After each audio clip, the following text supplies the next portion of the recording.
요한복음 4장 22절부터 30절까지 제가 읽습니다.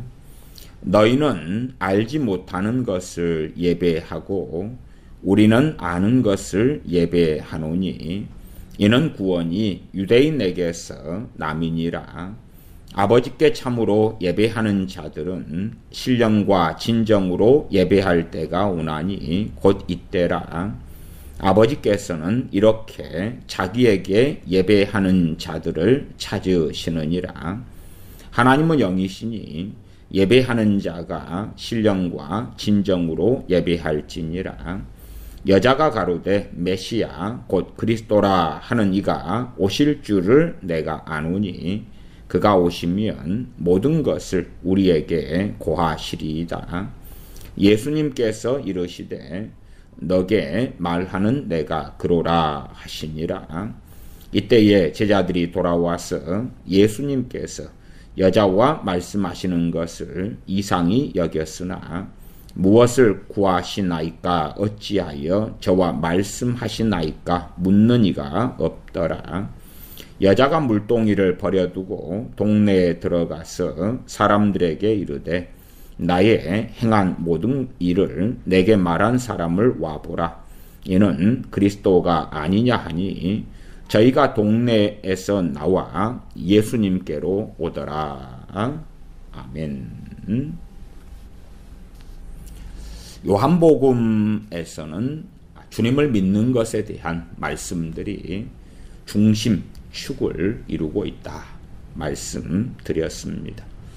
지난 시간에는 요한복음 1장과 3장의 말씀을 드렸고 오늘은 요한복음 4장 또 5장 가능하면 6장 그렇게 믿는 자에게 주어지는 영생 구원에 대한 말씀을 살펴보려고 합니다.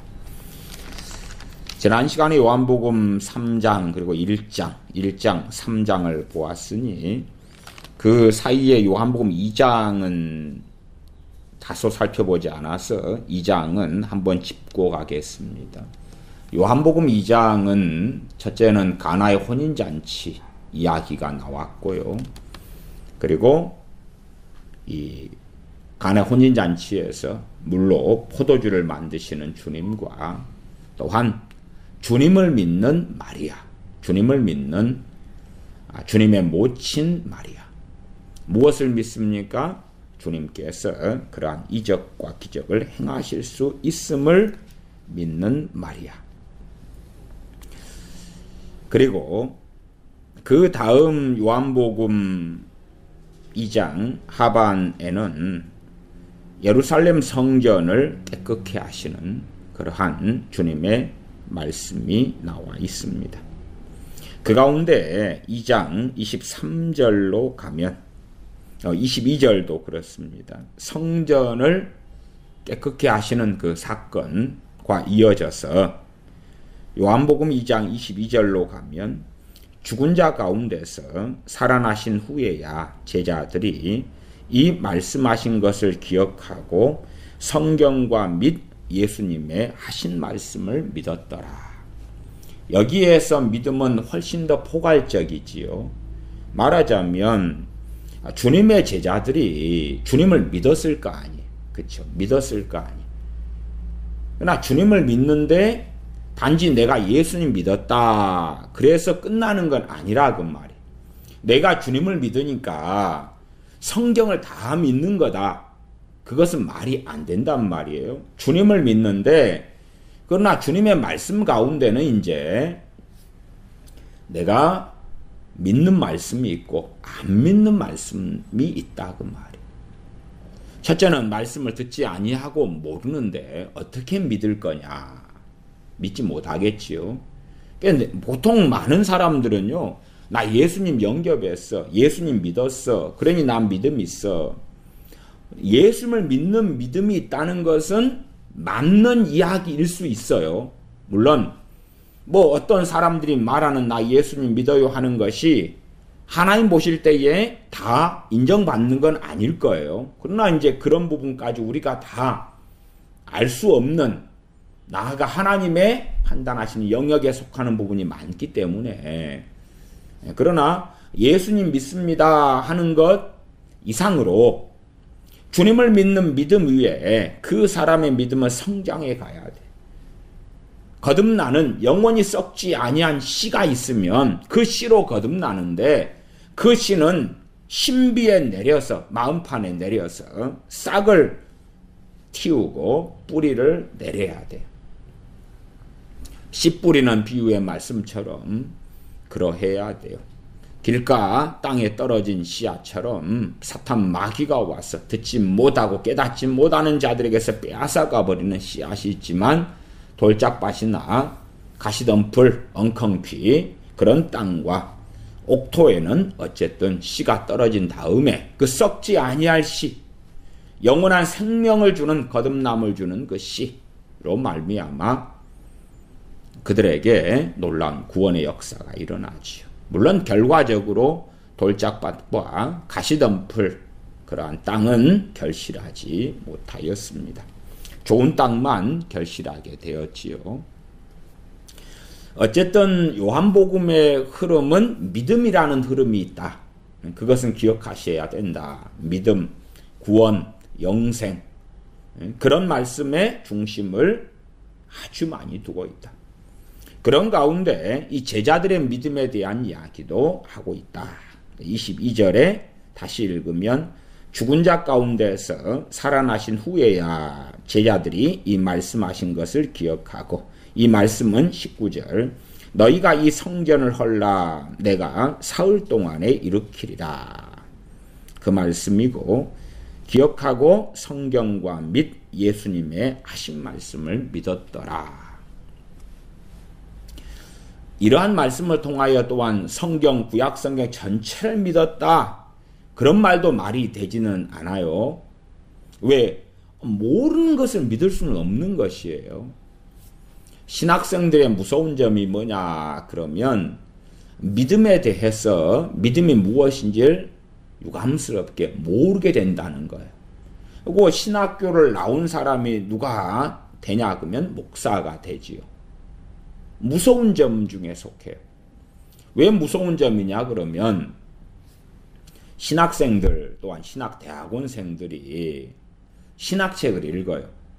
신학책을 읽은 다음에 이제 그래 그리고 읽었단 말이에요.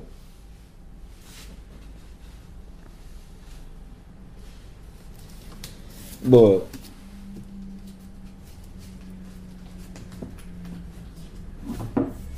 조직신학책이라고 합시다. 이런 조직신학책. 이것은 이제 오순절 계통에서 나온 조직신학책입니다. 그러면 이제 일단은 오순절 조직신학, 이게 또 굉장히 잘 써진 책이어서 제가 즐겁게 많이 읽었습니다. 그러면 이 조직신학책을 읽었다. 그 다음에 이제 읽으면서 어떻게 생각하냐 그러면, 그래, 저처럼 잘 써졌구나. 모르는 것을 읽었잖아요. 또한 유명한 신학자가 성경을 해석했잖아요. 잘 써졌어. 그래. 그 다음에 어떻게 생각하냐 그러면, 나는 이 내용을 이제 믿게 되었다. 이 가운데 최소한 내가 반대하는 내용은 몰라도 동의하는 내용은 나는 믿고 있다. 동의하는 내용은 나는 믿고 있다. 아니면 이 조직신학은 이제 성경에 대한 이야기니까 그런 거 아니고 일반적인 신약시대의 사회와 문화다, 이러한 책이다 그러면, 이것은 성경에 있는 이야기도 있고 없는 이야기도 있고 그러겠지요.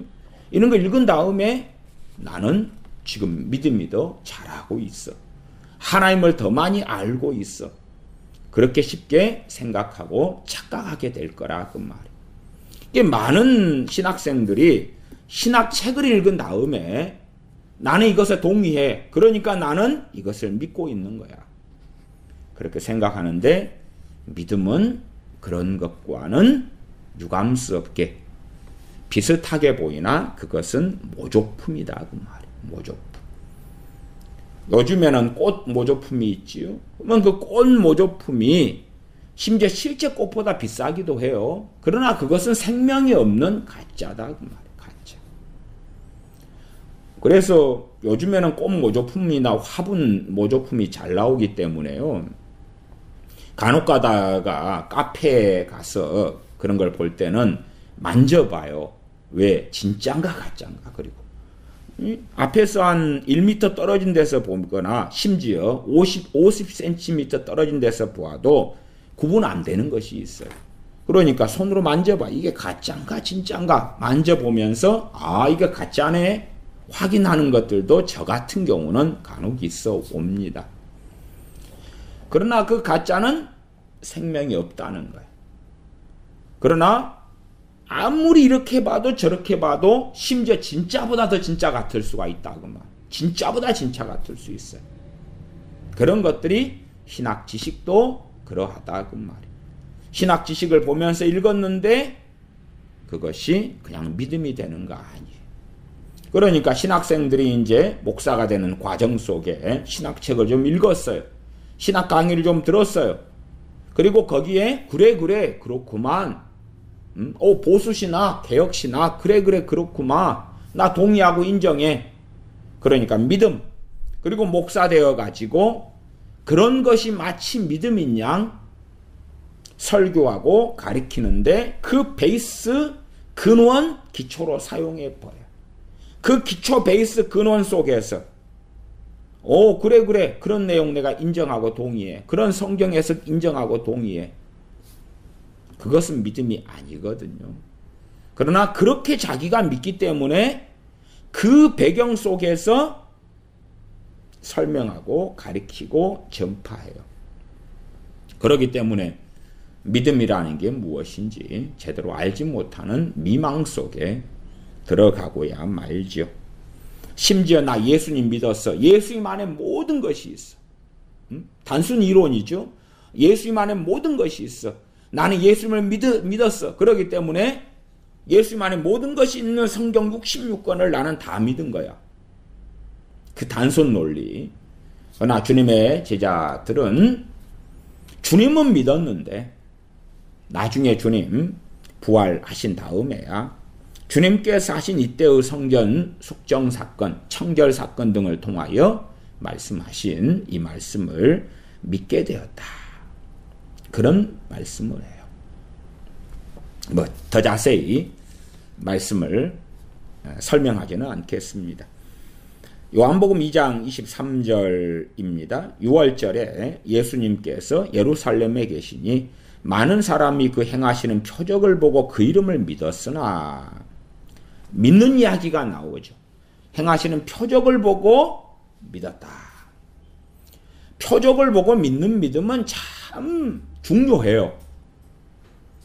어떤 사람들은 표적 보고 믿느냐. 그런데 표적 보고 믿는 믿음은 굉장히 중요해요.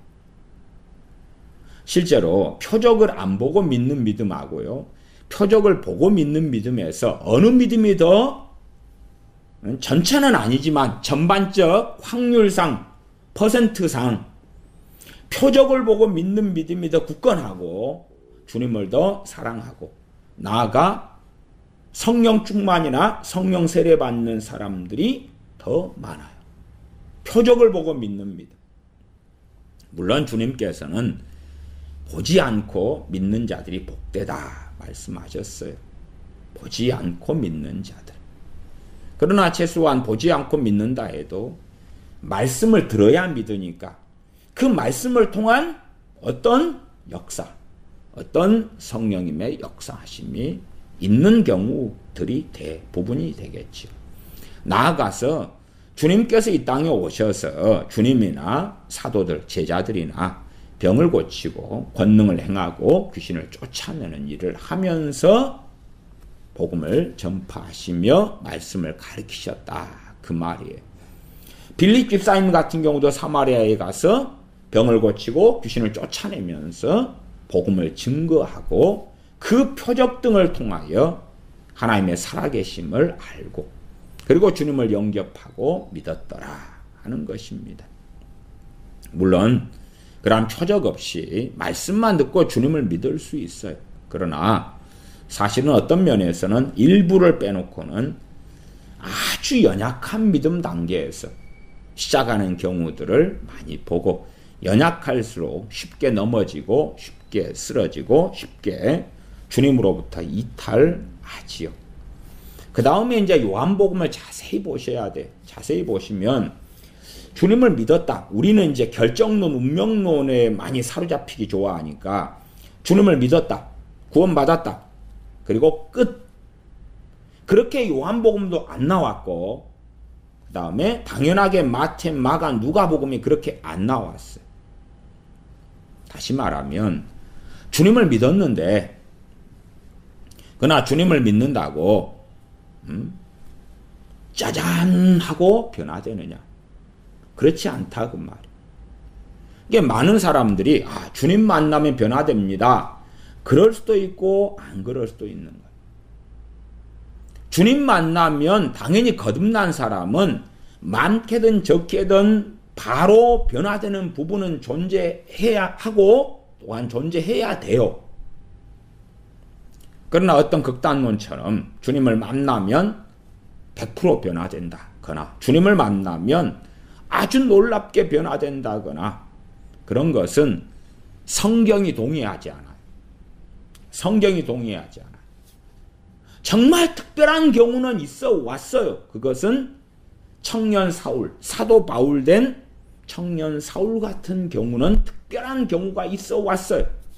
하나님을 경외했고 의 가운데 행했으나 우리 주 예수 그리스도를 이단의 괴수로 알고 있었던 청년 사울. 그러나 알지 못하고 행했기 때문에 하나님의 긍휼을 입었던, 말하자면 마음이 청결한 자, 하나님을 경외했던 사람, 의를 좇아 살았던 청년 사울의 경우는 특별한 경우이기도 하지만 어떤 사람이 주님을 믿을 때에 얼만큼 변화될 것이냐 하는 또 다른 이야기이기도 해요. 4가지 땅, 씨 뿌리는 비유에서 청년 사울은 어느 땅에 해당되었을까 할 때에 사도 바울 된 청년 사울은 좋은 땅에 해당되었다 그 말이에요.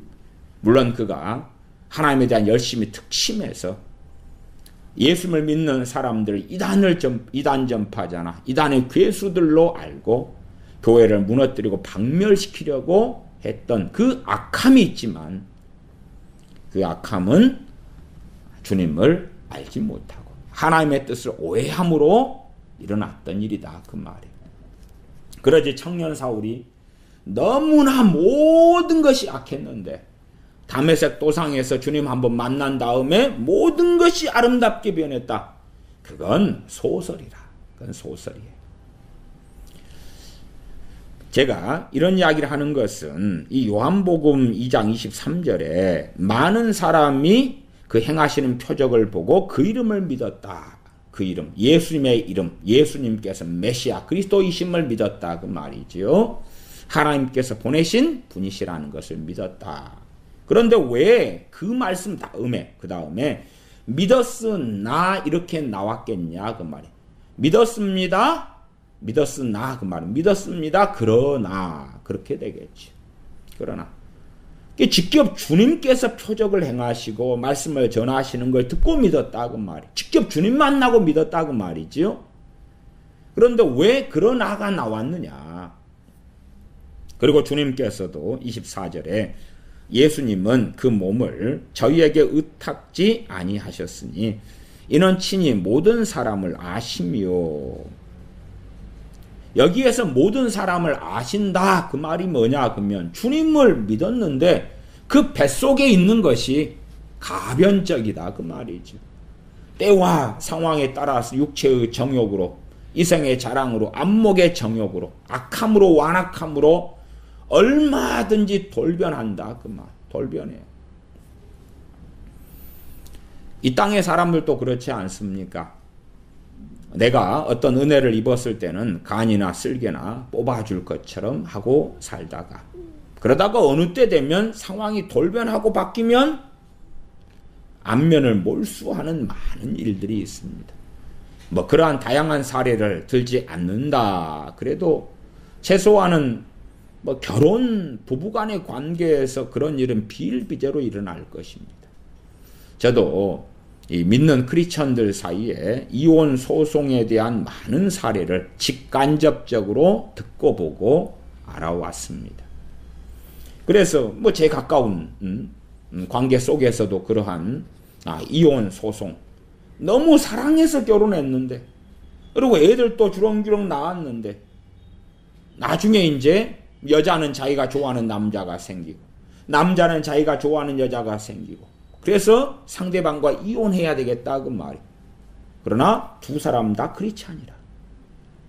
사례상 자기가 좋아하는 여자가 생긴 그 남자도 크리스찬이고, 심지어 목사이기도 하고 집사이기도 하고 장로이기도 하고, 그 다음에 자기가 좋아하는 그 남자가 생긴 그 여자분이 때로는 여목사이기도 하고 집사이기도 하고 교회 크리스천이기도 하고, 그렇게 될 때에 자기들은 무죄가 돼야 되기 때문에 상대방에 대하여 온갖 거짓말, 가먼이설, 속임수, 그런 것을 전개하는 것을 제가 직접 보아왔거나 간접적으로 보고 들어왔어요. 최소한 믿는 크리스찬과 불신자 사이에 생기는 일로서 안 믿는 사람이 믿는 사람에게 뭐 뒤집어 씌웠다, 그것이 아니라 믿는 사람이 없는 일로 상대방을 공격하고 비난하고 정죄하고 그런 일들을 많이 보아왔습니다. 다시 말하면 그 뱃속에 있는 것이 상대방과 결혼할 때는 얼마나 그 사랑이 뜨거웠겠냐 그 말이에요. 전반적으로 상대방과 함께 사는 것, 함께 결혼해서 가정을 꾸리는 것이 자신의 가장 큰 행복이라고 경험했고 생각했고 확신했고 믿었겠지요. 그리고 이제 수년 혹은 뭐 수십 년을 살다 보니까 육체적으로든지 이성적으로든지 끌리는 다른 남자와 여자가 생겼다. 그리고 자기가 무죄가 되기 위하여, 왜 사는 환경이 교회 생활을 하고 사회관계를 맺고 살아가고 가족, 친척, 형제가 있으니까 상대방을 악당으로 만들어야 되는 거죠. 실제로는 자기가 악당이면서. 그렇게 이 크리스찬들의 뱃속 안에 혹은 이 세상 모든 사람들의 뱃속 안에 뭔가가 있다고 말이에요. 예수님 믿고 거듭났다 그럴 때에 그럼에도 우리에게는 옛사람이 있다고 말이에요. 그러면 참 무서운 허구 중에 하나가 영적 변화의 일확천금을 전파하는 것이, 야, 주님 믿으면 변화됩니다. 변화되는 부분이 있어요. 사람에 따라 틀려요. 어떤 사람은 적게, 어떤 사람은 많이 변화된 사람의 특징이 뭔지 압니까? 제가 항상 설교할 때 말씀드렸습니다. 양심이 있는 사람. 양심이 있는 사람은 그 양심이 율법을 몰라도 율법의 기능을 하고, 성령님께서 양심이 역사하실 때에 이미 그것이 죄인 줄 알고 있어 왔기 때문에, 그것이 잘못인 줄 알고 있어 왔기 때문에 변화는 양심이 없는 사람에 비추어서 훨씬 더 많아요. 훨씬 더 많아요. 또한 그런 양심 있는 사람들이 일반적으로 성령 충만과 성령 세례를 받는 그런 확률상이나 가능성에서 훨씬 높아요. 훨씬 높아요. 그래서 주님께서 행하시는 표적을 보고 그 이름을 믿는 사람들임에도 불구하고 주님께서는 그 몸을 저희에게 의탁지 아니하셨다. 왜? 친히 모든 사람을 아셨기 때문에 그렇다. 부정적인 측면이죠. 주님의 그 몸을 의탁했을 때 주님을 이용해서 저자들이 지금은 믿고 표적 보고 감사하여 좋아요 했는데 뒤로는 어떻게 주님을 이용하고 또한 조롱하고 어떻게 할지 알 수 없다. 오히려 안 좋은 방향으로 가기가 쉬워서 그것을 주님이 아시기 때문에 그러한 가변성, 그러한 완악함, 그러한 악함이 뱃속 안에 담겨져 있다 그 말이에요. 주님 믿는데 그 변화는 쉽지 않고 나아가서 시간이 흘러서 떠나지요. 떠나니까 주님께서 제자들에게 너희도 가려느냐? 그렇게 물으시죠. 믿었는데 떠난다고 말이에요. 믿었는데 떠난다고 말이에요. 그 전체적인 모습을 이야기해요. 그러나 한국교회의 절반 이상의 목사들과 교회들은 주님 믿었느냐? 너희의 구원은 영원하다. 한번 주님을 영접했고 믿었다. 너희는 안전하다. 안전한 보장을 받았다. 그렇게 전파하고 가르칩니다. 너무 쉽고 간단하지요. 유감스럽게 요한복음은 그것을 지지하지 않습니다. 그래서 2장은 좀 살펴보았고 다시 오늘의 본문 4장으로 넘어옵니다. 4장은 유명한 이야기가 있습니다. 사마리아 여인의 구원과 사마리아 사람들의 구원이 나와 있습니다. 사마리아 여인, 사마리아에 살고 있던 남편이 5명을 두었던, 그리고 6번째 남자와 동거하고 살고 있었던 그 여자에 대한 이야기가 나와 있지요. 그리고 사마리아 여자가 주님과 말씀을 하면서 그러면서 주님을 믿게 되었습니다. 이 사마리아 여자도 주님의 말씀, 주님과 대화를 하다가 무엇을 경험하냐 그러면 표적을 경험합니다. 무슨 표적을 경험하냐 그러면 너 남편을 불러오라.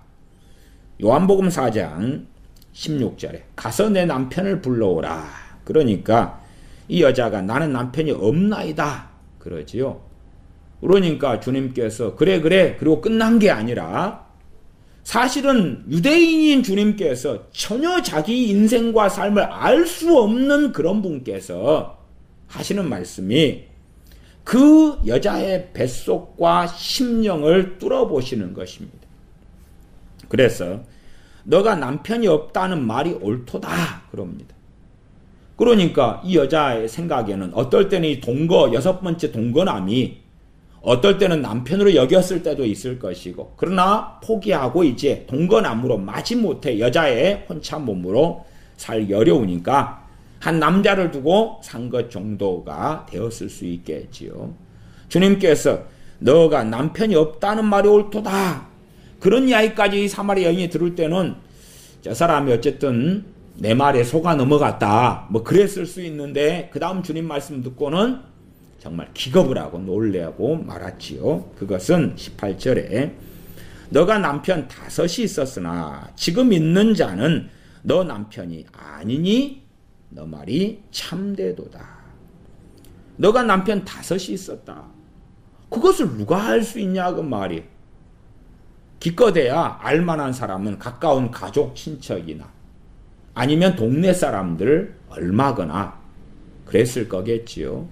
동네 사람들 같은 경우도 그 동네에 이 여자가 들어온 지 좀 되었는데 심지어는 뭐 거기에 태생일 수도 있겠고, 그렇죠. 그러나 이제 요즘에 이사하는 그런 문화를 조금 집어넣는다면 남편 한 2명하고 살다가 헤어지고 3번째 남자하고 살면서 들어왔다면 야, 저 여자 남편 몇 명 갈았는데 그 정도는 알겠지요. 그러나 전체 토탈 숫자가 5명이었다 이건 모를 수도 있다 그 말이에요.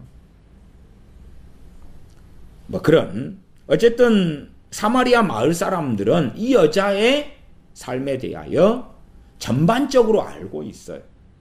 왜냐하면 과거의 시대는 농경 문화고 그리고 이동이 그렇게 자유롭지 않은 시대이기 때문에 그렇지요.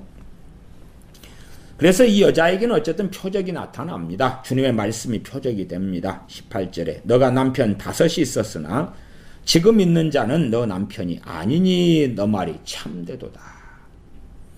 그렇게 주님 말씀을 듣고 나니 이 여자가 주여 내가 보니 선지자로소이다.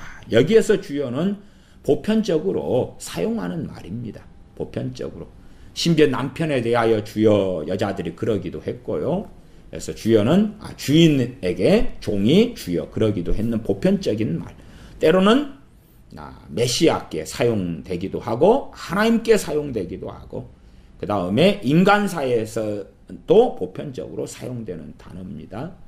그래서 주여 그렇게 나올 때에 문맥상에서 이 주여를 어떻게 이 사람이 사용했는가 그것을 살펴야 되지.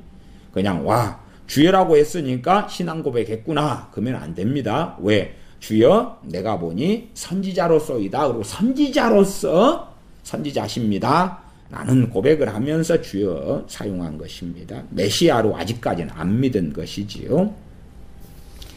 그리고 이제 주님께서는 이 여자와 대화하시면서 24절에 하나님은 영이시니 예배하는 자가 영과 진리로 예배할지니라 말씀하시고 이 여자가 가로되 25절 메시아 곧 그리스도라 하는 이가 오실 줄을 내가 아노니 그가 오시면 모든 것을 우리에게 고하시리이다.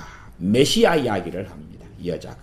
메시아가 오면 모든 것을 우리에게 고하시리이다. 그렇게 이제 여자가 들어왔지요. 들어왔어요. 또한 어떤 성경 말씀을 통해서는 그런 여지가 충분히 있어요. 모든 것을 우리에게 고하시리이다. 제가 전에 시간에도 이 모든이란 단어에 대하여 좀 얼마간 이야기도 하기도 했습니다. 모든 것을 우리에게 고하시리다 그럴 때에 그것이 맞느냐 틀리냐 맞기도 하고 틀리기도 하죠. 맞기도 하고 틀리기도 해요. 한 명 한 명에게 모든 것을 다 가르치시느냐 그건 아니죠. 그러나 구원에 필요한 모든 진리를 공개적으로 전하고 말씀하시고 또한 성경에 기록되게 하셨다까지는 우리가 다 압니다. 메시아 이야기를 하니까 26절에 예수님께서 이르시되 너에게 말하는 내가 그로라. 본인이 메시아시다 말씀하십니다. 그러면 이 여자가 이제 믿었지요. 믿었기 때문에 28절에 물동이를 버려두고 동네에 들어가서 사람들에게 이르되 나의 행한 모든 일을 내게 말한 사람을 와보라.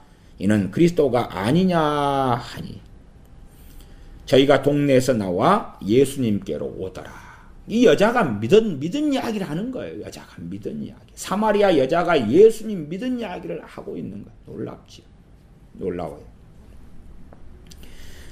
이 사건의 뒤로 가면 39절로 가겠습니다. 39절 여자의 말이 그가 나의 행한 모든 것을 내게 말하였다 증거하므로 그 동네 중에 많은 사마리아인이 예수님을 믿는지라. 믿는 이야기를 하는 거예요. 예수님을 믿었다고 말이에요. 여자의 증언을 통해 예수님을 믿었다고 말이에요. 여자가 어떻게 증언합니까? 그리스도가 아니냐 메시아가 아니냐 그 말. 참 놀라운 것은 이것이 예루살렘에서 이렇게 되었다면 이 여자는 돌에 맞았을 거예요. 10중 8구. 전 그렇다고 봐요. 유대인들 사회에서 그랬다면 이것은 첫째는 출교해버리고 보통 일이 아닌 일이 벌어졌겠지요. 그런데 여자는 사마리아 여인이었고 사마리아 사람들에게 이분이 바로 메시아가 아니냐 증거하고 그리고 이제 39절에는 그 동네 중에 많은 사마리아인이 예수님을 믿는지라. 많은 사마리아인이 예수님을 믿었다라고 말씀하지요. 그리고 40절에 사마리아인들이 예수님께 와서 자기들과 함께 유하기를 청하니 거기서 이틀을 유하심에 예수님의 말씀을 인하여 믿는 자가 더욱 많아. 예수님께서 말씀하시고 믿는 자가 더 많아졌다. 그 여자에게 말하되 이제 우리가 믿는 것은 너 말을 인함이 아니니 이는 우리가 친히 듣고 그가 참으로 세상의 구주신 줄 알미니라 하였더라. 우리가 친히 그가 세상의 구주이신 줄을 알겠다. 여기에는 이제 사마리아에 있는 수가라는 동네에서 벌어진 사건이에요. 그러니까 빌립 집사님이 나중에 사마리아 성전도하는 그쪽하고는 사마리아인과 사마리아는 맞는데 장소는 좀 다르다고 아셔야 되지요. 과거의 농경문화 속에서는 마을이 곳곳에가 이렇게 있잖아요. 그럴 때 사마리아 수가라는 마을에서 벌어진 사건, 그때에 주님을 믿게 된 사마리아 사람들에 대한 말씀이 나와 있습니다. 예수를 믿는 믿음에 대한 이야기죠. 5장 말씀드리기 전에 이렇게 말씀드리겠습니다. 예수를 믿는 믿음이다. 그러면 제가 예수를 믿는 믿음을 통하여 구원받았다, 구원받는다고 말씀드렸고, 지난 시간에도 구원의 확신에 대한 말씀을 좀 전했고, 그것이 얼마나 중요한가 하고 말씀드렸어요. 우리가 그렇게 우리 자신을 믿음에 있는가 확증하고 시험해 봐야 될 때도 있습니다. 우리가 믿음에 있는가 스스로 확증하고 시험해야 되고, 우리가 그 믿음 가운데 있지 아니하면 우리는 버리운 자다 하는 것을 기억하시기를 바랍니다. 우리가 믿음 가운데 있는가를 확증해 보라, 그 말은 예수님께서 나의 죄를 위해서 죽으셨다는 것을 당연하게 우리 모두가 다 시인하고 인정하고 받아들여야 한다, 그 말이지. 주님께서 나를 위해 죽으셨다는 것을 믿는가? 거기에 우리 모두는 예스, 예, 그렇습니다. 주님께서 나의 죄를 용서하시기 위하여, 담당하시기 위하여, 또한 그것을 믿는 사람, 주님께서 그리스도이심을 믿는 사람에게 영생 주신다는 것을 믿는가? 그게 복음의 기본이지요. 예수를 믿는 사람에게 영생 주시는 것을 믿는가? 우리는 거기에 다 예스 해야 됩니다. 내 행위로 구원이 나타난 것이 아니라 은혜로 말미암아 믿음을 통하여 구원을 얻었다. 그래서 주님께서 나를 위해 죽으셨다는 것을 믿는가? 주님께서 십자가에 죽으심으로 우리가 주님께서 우리의 구주, 우리의 메시아, 우리의 그리스도이심을 믿는가? 그 믿는 사람에게 하나님의 자녀가 되며 그 믿음을 통하여 신비롭게 물과 성령님으로 거듭남이 있으며 우리에게 영생이 있음을 믿는가? 거기에 우리는 아멘 해야 됩니다. 내게 영생이 있음을 믿습니다. 내게 영생이 있음을 믿습니다. 내게 구원이 있음을 믿습니다. 이것이 우리의 뿌리가 됩니다. 주님 안에 내리는 뿌리가 되는 것입니다. 다시 이야기해 드릴게요. 왜 이런 이야기를 하냐 그러면 제가 앞에 이 신학책을 읽는 것 등을 이야기했습니다. 이 동의적인 믿음은 진짜가 아니고 가짜다. 과거에도 제가 이 동의적인 믿음, 머리에서 나오는 믿음과 마음에서 나오는 믿음에 대한 설교도 여러 차례 했습니다. 그러면 가짜 믿음은요? 가짜 믿음은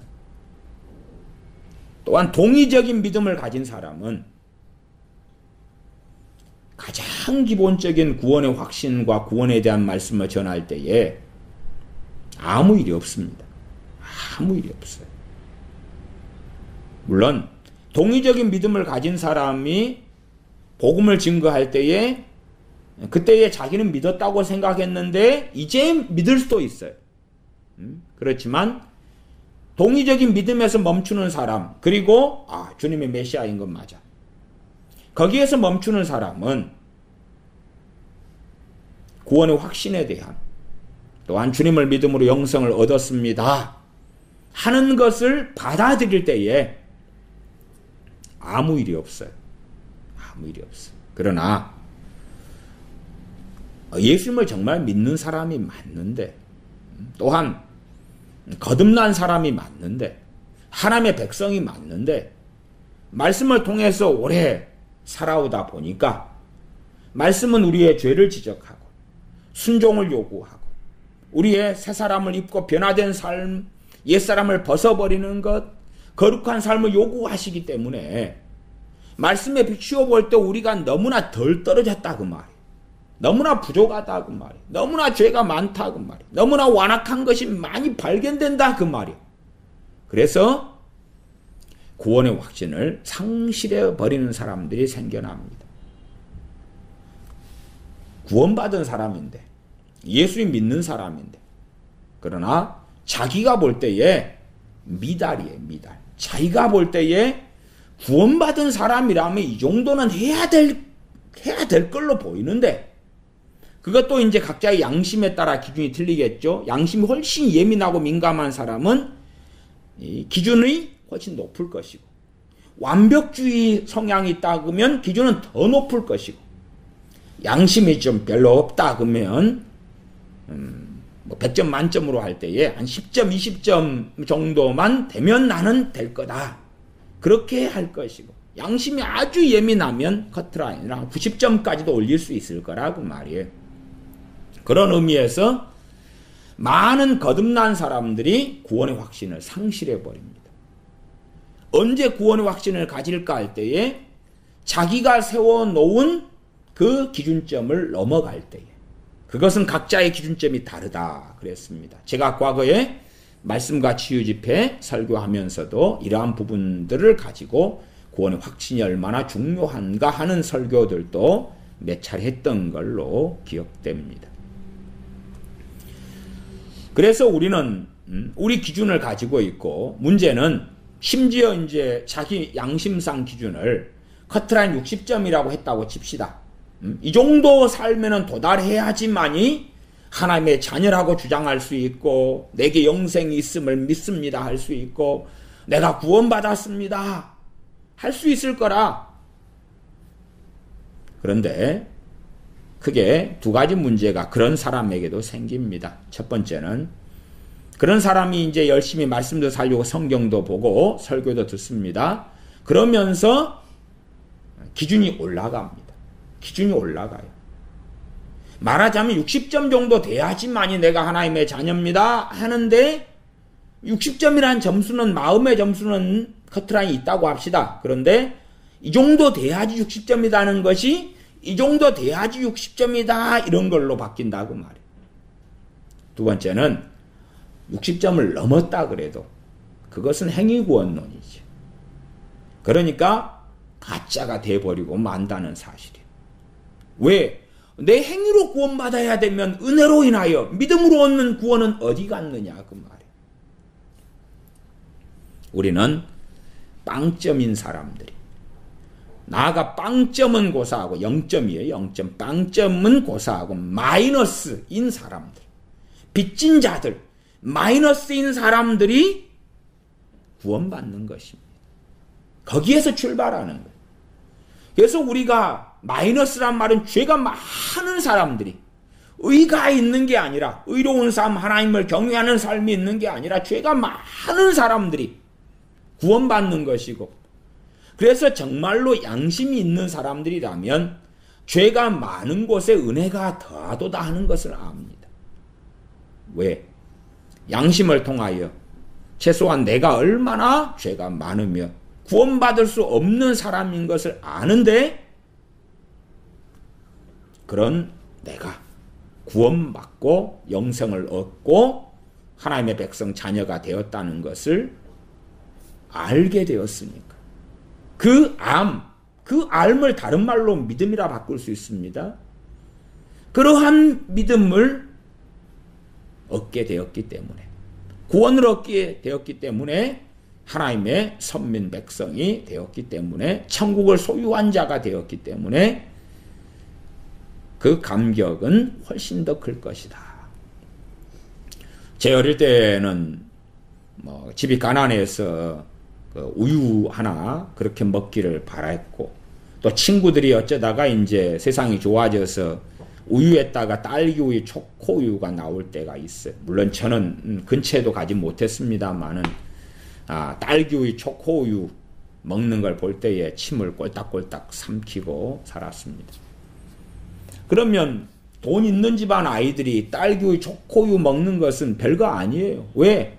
공짜로 안 얻어먹어도 우리 엄마 아빠가 돈이 있어서 사달라고 하면 사주니까 그게 별거 아니겠죠. 그러나 저같이 도시 빈민인 저 같은 아이였다 그러면 딸기 초코우유 하나 주면 그 은혜는 상상할 수 없이 기쁘고 놀랍고 감격스러웠겠죠. 제가 방학 때마다 섬에 큰 집이나 이모네 집이나 또 외갓집을 섬에 방학 때마다 전전했습니다. 그리고 이제 방학을 마치게 되면 큰 집 같은 데서는 그 고구마를 이렇게 싸줘요. 그러면 초등학교 제가 한 5학년 그래도 이제 혼자서 여객선 터미널에서 배를 타고 한 2시간 반을 가야지 이제 큰 집 동네가 나오고 거기에서 걸어가지고 한 3, 40분을 자 골짜기로 가야지 외딴 골짜기에 사는 큰 집이 나와요. 거기에서 이제 한 2-3달 지내다가 한 40일 혹은 지내다가 그러다가 이제 고구마를 얻어와요. 그럼 고구마를 어깨에 짊어지고 초등학교 한 5학년 6학년 돼도 이걸 짊어지고 땀을 뻘뻘뻘 흘리고 여객선 터미널에 내리면 그럼 다시 또 그걸 짊어지고 몇 걸음 걷다가 내려놓고 다시 올렸다가 또 한 100걸음 걸었다가 내려놓고 다시 또 짊어지고 그렇게 와도 그렇게 고단하고 힘들지만은 가난한 사람, 가난한 집안이기 때문에 그 고구마로 인한 감격이 너무 커요. 와, 이 고구마를 쪄 먹을 수 있고 구워 먹을 수 있고 밥에 넣어서 고구마 밥이라 그래요. 꽁보리 밥에 너무 맛이 없으니까 고구마를 함께 깎아서 삶아가지고 섞어 먹어요. 그러면 달직하니 밥이 맛있거든요. 그걸 먹을 감격이 있다 그 말이에요. 그 무거운 고구마를 짊어지고 몇 시간째 끙끙대고 걸어서 집에 도착해야 함에도 불구하고 그러하였습니다. 내가 죄가 굉장히 많을수록 그 구원하신 그 은혜는 양심 있는 사람들이라면 훨씬 큰 것이에요. 그러나 나는 이 정도면 괜찮은 사람이야. 나는 이 정도면 천국 갈 만한 사람 아니야. 나는 이 정도면 하나님 보실 때 너 정말로 나쁜 놈이구나 할 만한 정도는 아니야. 이런 사람들은 사실은 주님 영접하고 믿었다 그래도 그 은혜의 감격함도 별로 없을 것이고 별거 없어요. 흐지부지 되고 믿음도 흐지부지 되고 그러하죠. 사실은 어떤 면에서는 그런 사람이라 할지라도 주님 믿은 다음에 말씀을 깨달아가면 깨달아갈수록 진실과 사실이 드러나고 자신의 진실에 직면하면서 내가 생각했고 내가 알았던 것과는 다르게 나는 정말로 악한 사람이었구나 하는 것에 직면하는 것이 맞습니다. 그리고 그 은혜가 내가 상상하는 것보다 주님의 그 은혜와 그 사랑이 위대하고 놀랍구나 하는 것을 깨달아가는 게 맞습니다. 반면 이것이 거꾸로 작용하는 수가 있어. 거꾸로 작용해서 나는 하나님께 나아갈 수 없는 사람이구나. 거꾸로 스스로 멀어지는 거예요. 스스로 멀어지. 그래서 참 열심히 주님을 믿어보려는 사람들 가운데 뱃속 안에 머리로는 믿음으로 얻는 구원, 뱃속 안에는 행위로 얻는 구원으로 빠져버리는 많은 사람을 보아왔습니다. 그리고 이제 말씀을 좀 전하고 그러면 정상으로 돌아온 사람도 있고 못 돌아오는 사람이 있어요. 사실은 못 돌아오는 사람이 더 많았습니다. 더 많았어요. 믿음으로 얻는 구원, 은혜로 얻는 구원에 돌아오지 않는 사람들이 더 많았어요. 근데 모습과 삶은 말씀대로 살아보려고 애를 쓰는데 애를 써요. 저 정도면 소위 A급, B급 크리스천은 될 것 같은데 그런데 머리로는 은혜로 믿음으로 얻는 구원, 예수 그리스도로만으로 얻는 구원. 그러나 이제 뱃속에는 내가 어느 정도 이상의 삶을 살아야 돼. 하나님의 자녀다운 삶을 어느 정도 이상 살아야 돼. 하나님의 자녀다운 삶을 어느 정도 이상 살아야 돼 하는 것은 대부분 맞는 이야기입니다. 그러나 출발은 뭐냐 하면 구원받은 자가, 하나님의 백성 된 자가, 은혜 받은 자가, 하나님의 선택받은 자가, 하나님의 자녀된 자가, 구원을 얻은 자가, 영생을 얻은 자가 그 길을, 주님 따라가는 길을, 좁은 길을 좁은 문으로 들어가기를 힘써서 그 길을 들어가서 주님과 함께 열매를 맺어가는 것입니다. 그래서 갈라디아서 말씀에는 성령님의 열매라 그러는 것입니다. 주님과 함께 그러면 주의 영으로 주의 영이신 성령님과 더불어 함께 열매를 맺어가는 거지. 나 홀로 열매를 어떻게 맺을 수 있겠는가? 요한복음 15장 말씀에도 너희가 나를 떠나서는 아무것도 할 수 없다 그랬습니다. 모조품은 만들어내지만 진짜는 만들어낼 수 있을까 하는 것입니다.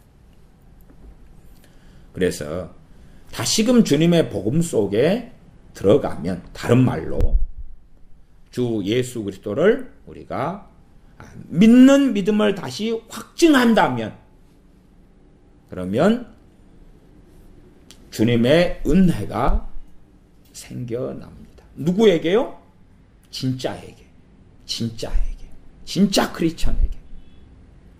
저는 지금 행함을 이야기하고 있는 게 아니라 믿음을 이야기하고 있는 것입니다. 믿음을 이야기하고 있어요. 진짜 크리스천.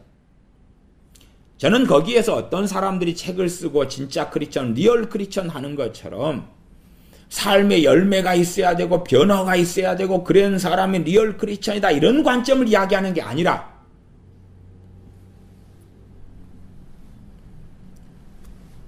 주님께서 당신을 위해서 죽으셨습니까? 주님께서 당신의 구주가 맞습니까? 당신이 구원받게 하기 위하여 주님께서 당신의 죄짐을 짊어진 게 맞습니까? 당신이 예수를 믿음으로 하나님의 자녀 된 것이 맞습니까? 예수를 믿는다는 것이 성령님으로 거듭난다는 것과 동일하다는 그 말씀에 대하여 당신이 깨닫고 믿습니까? 그런 이야기들에 대한 확증을 할 수 있느냐 하는 것입니다. 거기에 나는 아멘입니다. 주 예수 그리스도께서 당신의 구주입니까? 아닙니까? 당신을 위해 돌아가셨습니까? 아닙니까?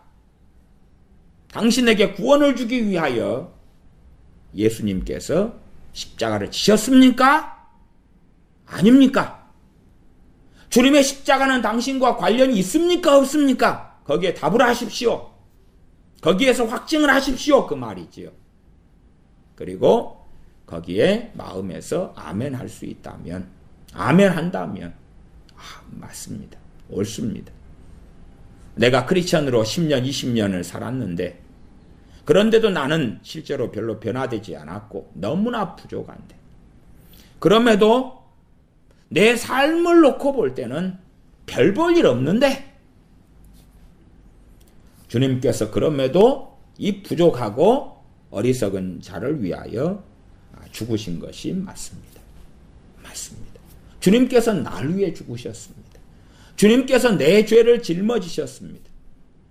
주님께서 이 어리석고 보잘것없는 나에게 영원한 생명을 주시기 위하여 자신의 생명을 드리셨습니다. 그러면 나는 감사하지 않을 수 없고 찬양하지 않을 수 없습니다. 그렇게 고백하는 사람, 그렇게 확신하며 확증하는 사람, 거기에 마음에서 예스하는 사람, 그 사람들이 당연하게 가져야 될 것이 구원의 확신이다 그 말이에요. 내가 하나님의 자녀입니다. 그것과 같은 말이 무엇입니까? 내가 구원받았습니다 그 말이에요. 예수님께서 나의 구주이십니다. 그것의 자연스러운 결론이 뭐냐 그러면, 그래서 나는 내 이름이 생명책에 기록되었습니다. 나는 구원받았습니다. 그것이 주님께 내리는 뿌리에 속합니다. 그 뿌리예요, 그게. 부모 자식 간의 관계 속에서도 자녀가 가정 안에서 그래도 자리를 좀 잡으려면 자녀 이 심령의 중심에 뭐가 있어야 됩니까? 부모와 자식의 관계에 대한 확증이 필요한 것이. 그 확증은 자녀가 가져야 되는 확신이지요. 나는 어디서 주워온 자식이 아니라 나는 진짜 부모의 자식이다. 물론 실제로 사랑해서 낳았느냐 그렇지 않느냐의 문제로 가면 복잡한 것도 꽤 많습니다. 원치 않았는데 너가 낳았다. 그런 경우도 있습니다. 어쨌든 간에 내가 세상살이에서는 부모의 자식이 맞다. 그렇기 때문에 부모도 나를 함부로 쫓아내지 못해. 나가 최소한 부모의 사랑의 뿌리를 내리는 것이 있다면 그 자녀는 상당히 건강하게 정서적으로나 인생적으로 건강하게 살기 쉽겠죠. 물론 그런 가정들이 드물다는 것이 현 시대의 한탄이 되기도 합니다만은 그냥 세상살이로 이야기한다면 그 세상살이에서는 그럴 수도 있고 안 그럴 수도 있습니다. 제 친구 같은 경우도 부모와 함께 살면서 항상 부모의 그 가정을 떠나기를 그렇게 갈망하고 원하더라고요. 그렇게 갈망하고 원해. 왜? 날마다 부모가 나이가 잡수셨어도 부부싸움하며 증오하며 악다구니를 쓰는 것을 계속 보기 때문에. 제가 대학생활 동안에 그 친구네 집에서 밥을 많이 얻어 먹었습니다. 그러니까 알지요. 별거 한지 수십 년, 한 집에 살지만 각방을 쓴 지 수십 년. 그리고 얼굴만 보면 악다구니를 쓰는. 자식에게 너는 엄마 편을 들래, 아빠 편을 들래. 그런 가정에 살기 때문에 빨리 최대한 집을 떠나야 되겠다. 그런 기구한 일들이 있는 게 사실이에요. 그러나 세상에선 그럴지언정 하나님의 가족, 주님 안에 있는 것은 그렇지 아니하다 그 말이지. 주님으로 인하여서는 하나님의 백성이며 하나님의 가족이 된 우리는 하나님에게서 주님에게서 그렇지 아니하다. 오히려 우리가 그 사랑의 뿌리를 내리느냐 그렇지 않느냐가 핵심 관건이 되는 것입니다. 우리가 주님의 그 사랑의 뿌리를 내릴까 내리지 않을까. 오히려 그 사랑의 뿌리를 내리기 위하여 내가 내 조건, 내 행위, 내 잘남, 내 뭔가를 내가 요구할 때에 그래서 내가 주님께 뿌리를 내리기보다 뿌리를 어깨에 들쳐매고 나그네 인생을 사는 것입니다. 돌아다니는 것이. 그리고 멀리 계신 주님께 어쩌다가 문자 메시지, 카톡 좀 보내면서 제가 열매를 많이 맺어가지고 돌아올게요. 그때에 뿌리를 내릴 수 있도록 허락해 주십시오.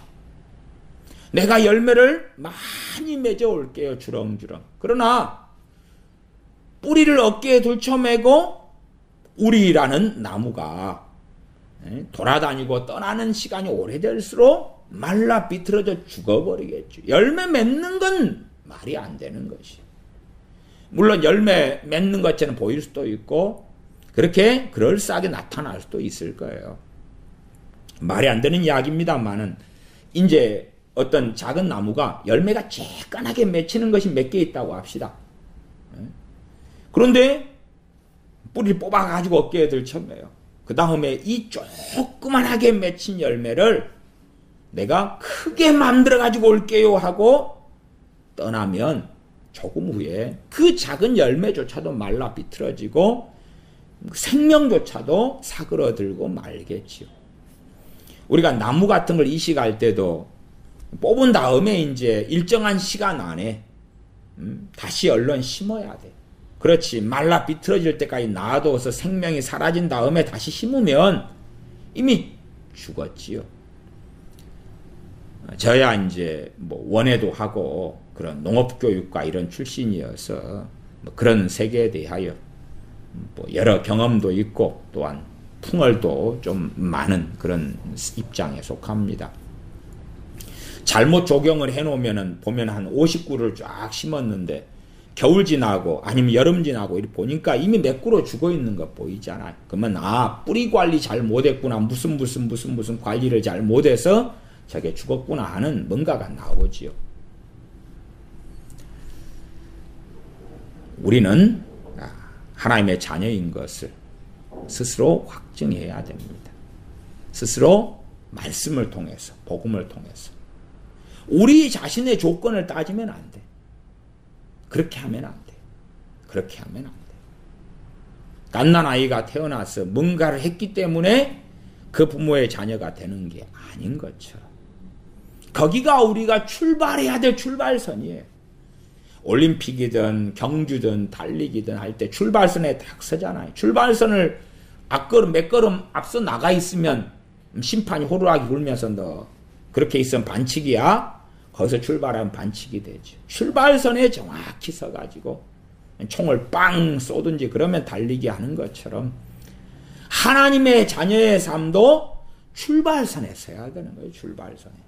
출발선에 서야 돼. 아니면 그 경기장 트랙이다면 벗어나지 않아야 돼요. 그런 것처럼 반칙하지 않아야 돼. 반칙. 내가 하나님의 자녀다. 내가 구원받았다. 그 확신과 믿음 없이 열매를 맺는다? 아니, 기도부터 못하는 거예요. 왜? 구원의 확신을 가진 사람이 기도할 때 기도는 역사하는 것이. 구원의 확신을 가졌다는 말을 제가 다시 설명을 여러 번 드립니다. 왜? 너무 이해 못하는 사람이 많으니까. 내가 하나님의 자녀다 그 말이에요. 하나님의 자녀가 기도할 때 응답이 있지. 그래야 믿음이 생기고 믿을 수 있지. 하나님의 자녀다. 그런 말과 내가 구원받았다는 말이 다르게 보인다면 그 사람은 너무나 뭘 모르는 사람이에요.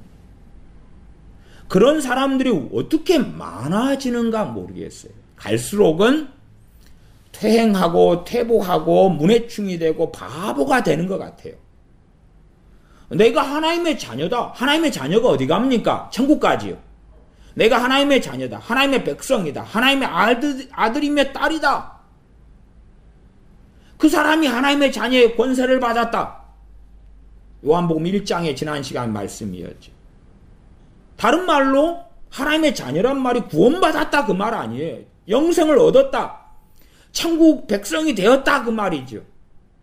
그런 사람이 그런 믿음과 그런 확신을 가진 사람이 기도하는 것입니다.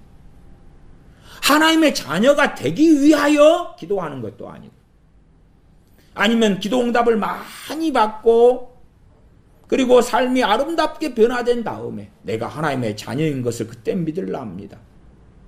말이 안 되죠. 아니 하나님의 자녀라는 믿음의 확신 없이 믿음 없이 어떻게 성경을 주장하고 하나님의 약속을 하나님의 자녀인 우리에게 이렇게 말씀하셨습니다. 약속을 지켜주십시오. 나는 이것을 지켜주실 줄 믿습니다. 하는 믿음이 어떻게 나타날 수 있겠느냐 그 말이에요. 못 그러는 것이. 못 그래. 저는 어쨌든 간에 말씀을 듣는 사람들이 믿음의 확신을 또한 구원의 확신을 가지기를 권면드리는 것입니다. 심지어는 누구라도. 그러나 누구라도 그 말이 듣는 모든 사람이 구원받는다는 이야기로서가 아니라 어차피 가짜는 확신한다고 해봐야 지적 동의일 뿐이고 은혜가 나타남이 없을 테니까. 진짜는 다시금 뿌리를 내릴 때에 주님에게서 물과 양분을 얻고 생명을 얻을 테니까. 다시 말하면 은혜를 얻을 테니까. 복음을 다시 확인하는 것은 참된 그리스도인 리얼 크리스찬에게는 능력의 원천이 되며 은혜의 원천이 될 테니까.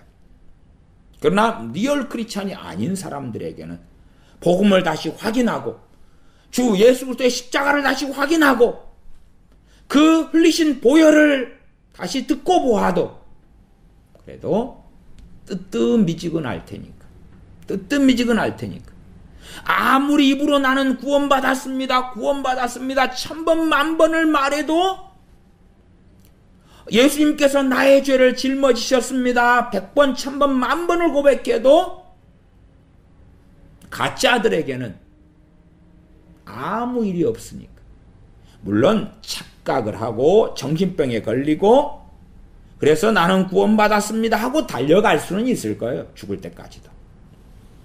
그러나 십자가의 복음을 통한 은혜의 역사는 없을 거라 그 말이에요. 그래서 저는 오히려 리얼 크리스천들이 구원의 확신을 잃어버리고 주님 안에서 가지는 담대함을 잃어버리고 예수 그리스도를 통하여 담대히 하나님 보좌 앞에 나아가느니라.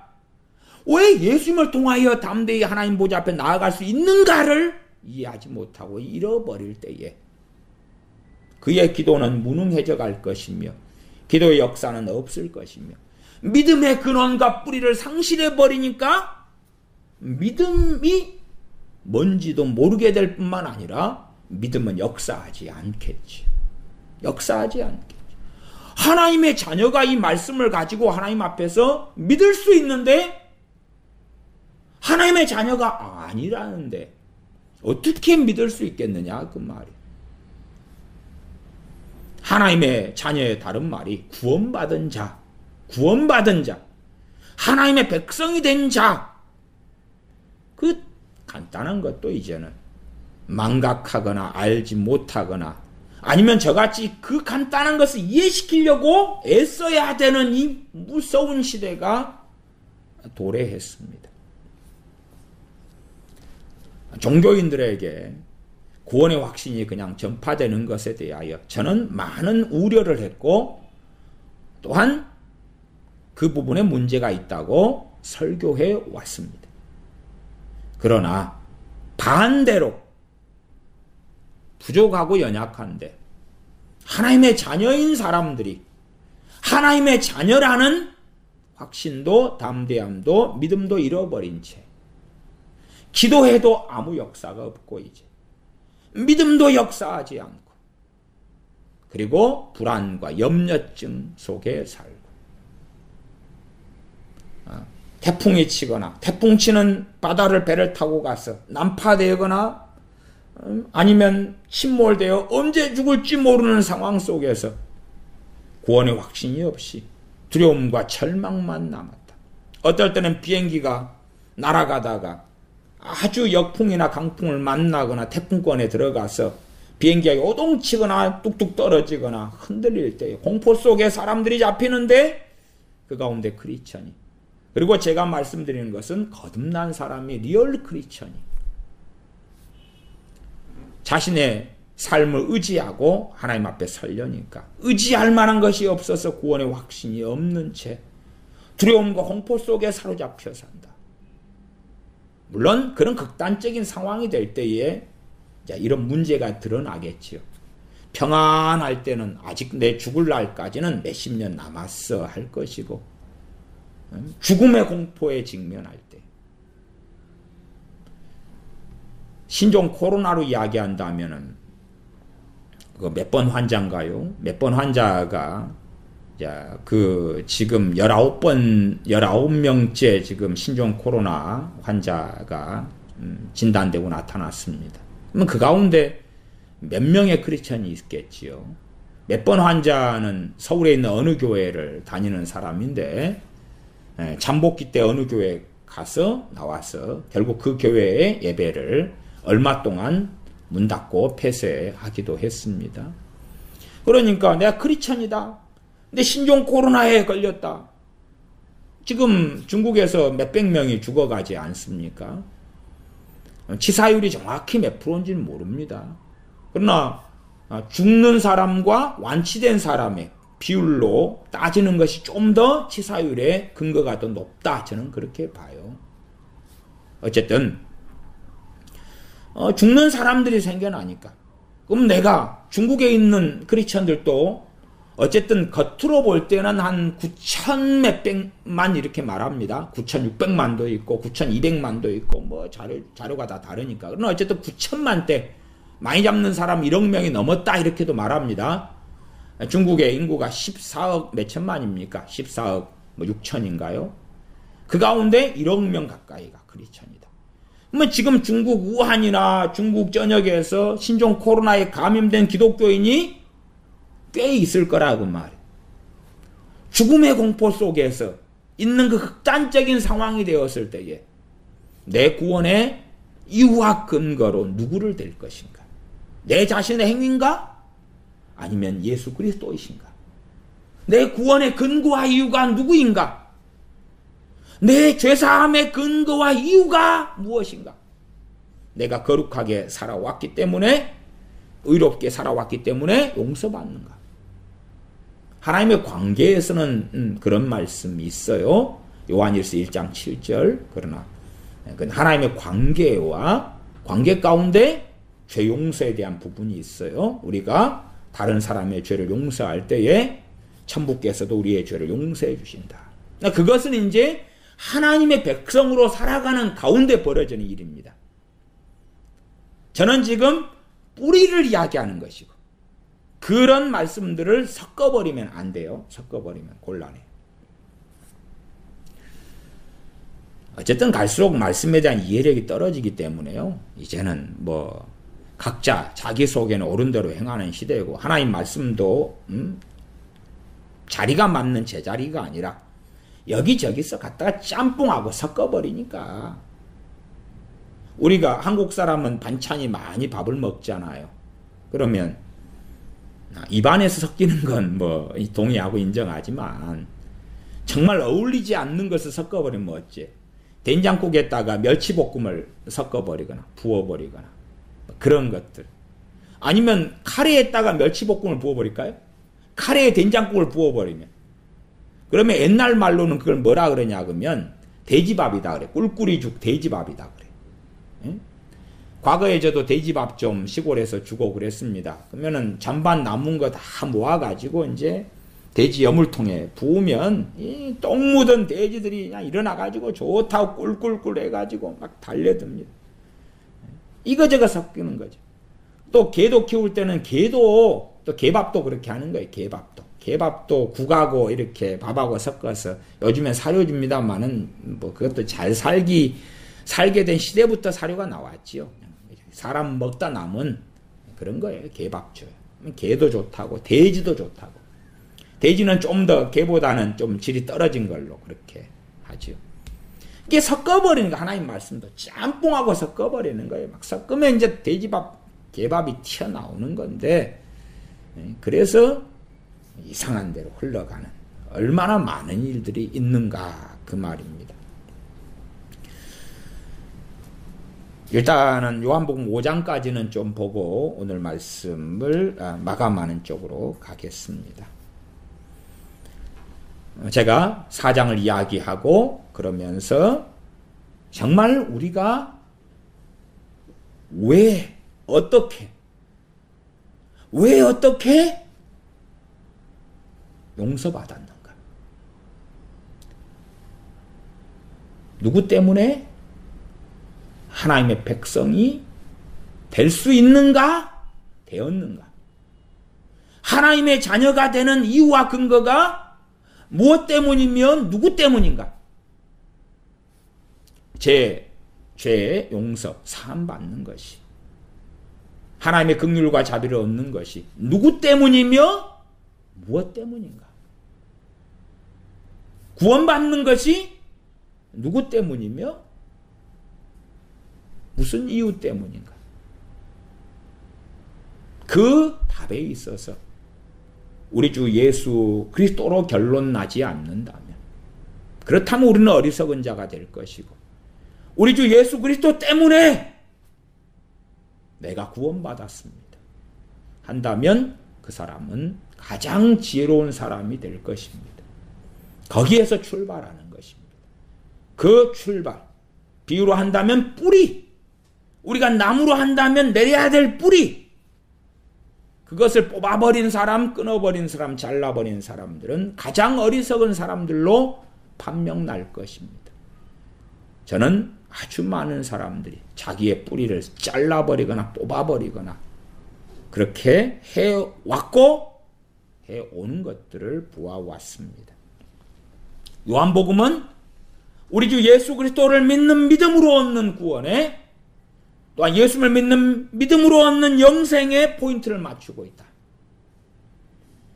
그렇게 말씀드려왔습니다. 요한복음 5장입니다. 5장은 5장 첫 번째 사건은 베데스다 연못가의 병자가 38년 된 병자가 고쳐지는 이야기가 나와 있습니다.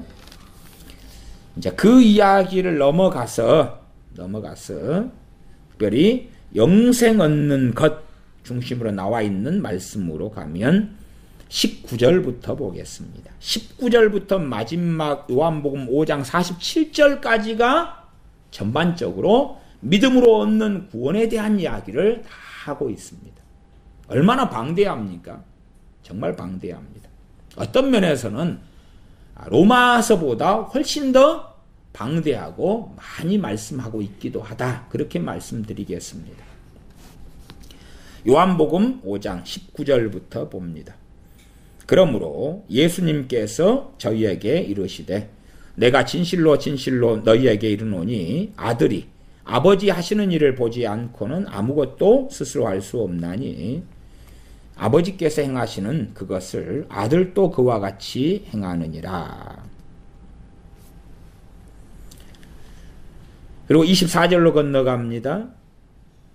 내가 진실로 진실로 너희에게 이르노니 내 말을 듣고 또 나 보내신 이를 믿는 자는 영생을 얻었고, 여기에서는 이제 약간 말씀이 다르게 나오지요.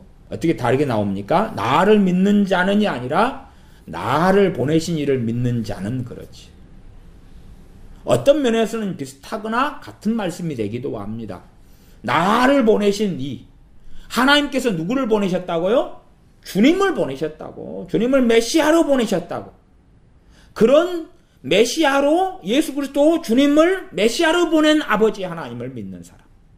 그냥 하나님을 믿는 사람이 아니라 조건이 있습니다. 나를 보내신 이, 나를 보내신 하나님이라고 나를 보내신 아버지 하나님에 대한 이야기를 주님이 하고 계십니다. 그래서 어떤 사람이 영생을 얻느냐? 첫째, 내 말을 듣고, 이제 주님 말씀을 듣고, 주님이 전하는 복음 말씀을 듣고, 또 나 보내신 이를 믿는 자는 영생을 얻었고. 그러니까 아버지를 믿는데 그냥 아버지가 아니라 아들을 메시아로 보내신 아버지. 예수 그리스도를 메시아로 보내신 아버지. 그래서 우리가 그냥 이러한 자세한 성경의 어떤 확인과 석의 자세한 설명이나 구절을 자세히 확인하는 것 아니고서라도 단순하게는 메시아 대신 예수를 믿는 사람 그렇게 할 수도 있습니다. 그러나 본문은 그렇게 생각하는 것보다 좀 더 다르게 나왔다까지는 확인하시면 좋겠습니다. 나 보내신 이를 믿는 자는 영생을 얻었고 심판에 이르지 아니하나니 사망에서 생명으로 옮겼느니라. 믿음을 이야기하고 있지 행위를 이야기하고 있는 것이 아닙니다. 제가 야고보서 강의하고 야고보서 말씀도 자주 설교해 왔습니다. 야고보서 말씀에 아브라함에 대하여 이야기하면서 믿음으로 의로움을 얻은 아브라함 또한 행함으로 의로움을 얻은 아브라함 이야기를 했습니다. 그러면 그 아브라함은 하나님을 믿은 다음에, 그렇죠? 믿은 다음에 또한 믿음으로 의롭다함을 얻었고 행함으로도 의롭다함을 얻은 사람입니다. 야고보서의 대상이 불신자가 아니라 크리스천이라는 사실을 기억하셔야 돼요. 크리스천. 그래서 야고보서 2장 1절도 예수를 믿는 믿음을 받은 너희가 은혜로 그 믿음을 얻고 구원받은 너희가 사람을 외모로 왜 보느냐라고 책망하는 것이 시작입니다. 사람을 외모로 취하지 말라, 그렇게 야고보서 2장 1절에 시작하는 것입니다. 그러니까 불신자들에게 복음을 전하는 성경이 야고보서가 아니다 그 말이에요. 믿는 사람이 믿음으로 얻는 의와 행함으로 얻는 의를 우리에게 알려주시는 성경이 야고보서입니다. 그래서 다르다는 것을 아셔야 돼요. 다르다. 야고보서는 많이 설명도 하고 강의도 했기 때문에 저 자세히 이야기하지 않겠습니다. 사람들은 함부로 갖다가 섞어가지고 짬뽕을 해버리니까.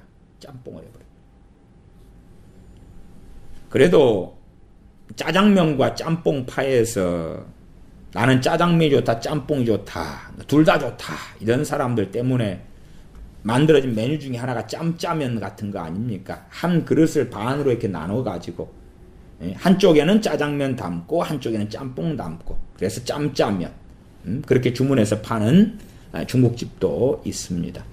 그러나 한 그릇 안에 난 짬짜면 주세요 그랬더니 중국집 사장님이나 종업원이 그래요? 짜장면하고 짬뽕을 함께 한 그릇에 부어가지고 주면서 섞어 먹으세요. 짬짜면 주문하셨지요? 그러면 그 중국집 사장이나 종업원은 아주 큰 욕을 먹게 될 것입니다. 내가 짬짜면을 좋아하지만 짜장면은 짜장면대로 짬뽕은 짬뽕대로. 물론 우리는 압니다. 짜장면 안에도 재료가 조화롭게 잘 섞였고 짬뽕 안에도 재료가 조화롭게 섞였다는 사실을. 거기에 어울리는 재료들을 짜장면은 짜장면대로 짬뽕은 짬뽕대로 섞은 것이에요. 그러지 짜장면과 짬뽕을 섞어가지고 돼지죽을 만든 게 아니라는 사실이에요. 돼지죽을 만든 게 아니에요. 어떨 때에 그런 경우도 있을 수 있겠잖아요. 볶음밥을 주문했는데 볶음밥에 함께 오는 것이 계란탕 같은 게 주로 함께 옵니다.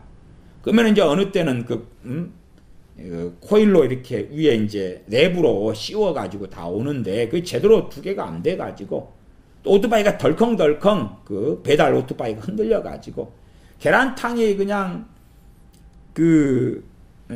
볶음밥에 그냥 부어져 버리고 섞어져 버리면 흘러 들어와가지고 그래서 오픈해 보니까 이건 뭐 어디 꿀꿀이죽 같이 변해가지고 그런 경우도 있잖아요. 전에 저도 서울에서 뭘 주문했는데 국물이 다 쏟아져 버렸더라고요. 다 쏟아져 가지고 국물이 하나도 없어요. 안에가 난장판이 돼버린 거예요. 손님들하고 이제 한 메뉴를 7, 8개인가 주문해 가지고 했는데 안에 난장판이 됐어요. 이게 배달하는 분이 문 앞에서 막 벌벌벌 떠시더라고요. 요즘에 한국에 너무 무서우니까 고객이 너무 무섭잖아요. 막 부들부들 떠는 거예요. 떨면서 막 말을 못 하는 거예요. 왜? 이거 오다가 쏟아버려가지고, 난장판이 됐는데, 용서해달라고 그러면서, 이게 엉망이 된 것은 새로 지금 가서 다시, 바꿔가지고 오겠다고, 그러면서 막 말을 떨면서 부들부들 하는데, 얼마나 짠한지. 그래서, 괜찮다고 그대로 먹겠다고, 클레임도 안 걸고 그대로 먹겠다. 염려하지 말고 가시라고. 괜찮다고. 그리고 이제 음식을 다 받아가지고, 이제 먹으려고 상황을 봤더니 생각외로 좀 심각하게 됐긴 했더라고요. 그래도 이제 국물이 있어야 될 국물이 다 사라지고 막 엎질러지고 난리가 나고 막 그렇게 됐더라고요. 요즘에는 그런 불평불만이 너무 많으니까. 그래도 돼지죽은 안 됐더라고요. 돼지죽은 안 됐어. 그런 것은 인생사에서 벌어지는 아이고 내가 먹고 싶은 게 꿀꿀이죽이 됐네 그래도 그것 때문에 지옥 가지는 않아요. 그렇지요? 그것 때문에 이상하게 되지는 않는데 하나님 말씀을 꿀꿀이죽처럼 만들어버리면 진짜 무서운 일이 벌어집니다. 진짜 무서운 일이 벌어집니다. 그런 무서운 일들이 너무 많이 벌어지고 있더라. 25절로 갑니다. 요한복음 5장 25절. 진실로 진실로 너희에게 이르노니 죽은 자들이 하나님의 아들의 음성을 들을 때가 오나니 곧 이때라. 듣는 자는 살아나리라. 또 비우기도 하고 또한 나중에 실제로 벌어질 일이기도 하겠지요. 첫째 이야기는 죽은 자들이 누굽니까? 복음 듣지 않은 또한 예수님 안 믿는 불신자들을 죽은 자들이라 그럽니다. 이게 메타포 비유로 사용됐고 두 번째는 주님 재림하실 때에 주님 안에 죽은 자들이 주님 음성 들을 때에 부활하고 살아날 것을 이야기합니다. 그러나 그때 당시에는 첫 번째 의미로서는 그 아들의 음성을 들을 때에 그리고 믿을 때에 죽은 자가 살아난다 그 말이에요. 죽은 자가 살아나. 나를 믿는 자는 영원히 죽지 아니하리라. 그것이 무엇을 이야기합니까? 육체의 생명이 안 죽는다는 게 아니라 그는 이제 영원히 죽지 않는 그러한 삶을 살게 되었다 하는 영생에 대한 이야기입니다. 영원한 생명을 얻었고 죽지 않을 거라 하는 것입니다. 물론 거기에는 그가 주님 믿은 다음에 주님 배신하지 않고 부인하지 않는 것. 너희가 나를 부인하면 나도 아버지와 천사들 앞에서 너희를 부인할 것이다. 불신자들은 본래 주님을 안 믿는 사람들이니까 부인할 게 없어요. 본래 안 믿으니까. 그럼 예수님 믿는 사람이 부인할 수 있는 거지요. 과거에 로마에 핍박기 때 그렇게 주님 부인한 사람들은 아주 많았습니다. 물론 부인한 다음에 다시 회개하고 돌아온 사람들도 있었고, 부인한 다음에 주님을 영원히 떠난 사람들도 있었습니다. 26절, 아버지께서 자기 속에 생명이 있음 같이 아들에게도 생명을 주어 그 속에 있게 하셨고 또 인자됨을 인하여 심판하는 권세를 주셨느니라. 이를 기이 여기지 말라. 무덤 속에 있는 자가 다 그의 음성을 들을 때가 오나니 선한 일을 행한 자는 생명의 부활로, 악한 일을 행한 자는 심판의 부활로 나오리라. 제가 요한복음에 대하여 주님 믿음으로 얻는 영생 이야기할 때에도 지난번 시간이 이제 1장 3장 그렇게 설명했을 때도 단지 믿음으로 얻는 구원, 믿음으로 얻는 영생 그리고 끝나는 건 아니다고 말씀드린 거예요. 믿음으로 얻는 구원으로 얻어서 살다가, 그렇죠, 크리스천으로 사는데 하는 이야기, 두렵고 떨림으로 너희 구원을 이루라부터 시작해서 로마서 11장에 두려워하라, 원가지들도 아끼지 아니하셨은즉 하물며 너희를 까보냐 하는 말씀 등도 이야기하면서 구원론의 전반적인 부분까지도 제가 다루고 설명한 부분이 있습니다. 그런 가운데 주님께서도 이 믿음으로 얻는 구원 사이에가 뭘 말씀하시냐 그러면 29절을 이야기하는 거죠. 5장 29절에 선한 일을 행한 자는 생명의 부활로, 악한 일을 행한 자는 심판의 부활로 나오리라. 가장 기본적인 진리, 가장 기본적인 진리, 가장 기본적인 진리. 이 기본적인 진리가 의미하는 것이 크게 한 두 가지가 됩니다. 그 가운데 첫 번째 것은 무엇입니까? 예수님 믿는 사람들이 선한 일을 행해가지고 구원받습니까? 그렇지 않지요. 죄인일 때에 그렇습니다. 그러면 우리가 선한 일을 행해가지고 영생을 어떻게 얻게 되느냐 그 말이에요. 주님께서 행하신 의를 믿음으로 전가받습니다. 의를 전가받는다. 주님께서 행하신 선한 일에 대하여 내가 주님을 믿음으로 주님의 그 의로우심이 우리에게 덧입혀진다 그 말이에요.